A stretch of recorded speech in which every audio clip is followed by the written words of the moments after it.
歡迎光臨軍事快訊90秒。我今日想講係委內瑞拉，大家聽過呢個名未呢？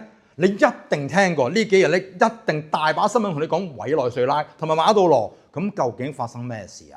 短短嘅3個鐘頭之內，將一個敵對國家嘅首領元首喺冇人傷亡情況之下，直情捉咗返自己國家。呢一個事件係令到世界轟動㗎。咁調返轉啦，咁究竟 Donald Trump 同馬杜羅有咩仇口呢？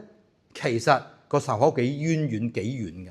最基本，佢嘅師傅查維斯，即係委內瑞拉之前嗰任總理，喺40年前當政嗰時咧，已經將委內瑞拉搞到一個毒梟嘅國家一樣。點解啊？本身佢哋石油嘅蘊藏量係全世界第一位，係多過沙地阿拉伯。不過由於佢同美國之間嘅衝突比較嚴重，所以美國幫佢進行禁運，佢冇辦法咪揾毒品過去咯。所以美國一路對於查維斯到依家嘅馬杜羅都覺得佢哋係販毒嘅毒梟，而毒梟話事嘅國家，當然美國就最唔中意啦。咁 Donald Trump 決定我一定要剷除呢個我嘅後院嘅眼中釘，所以出現咗1月3號嘅軍事行動。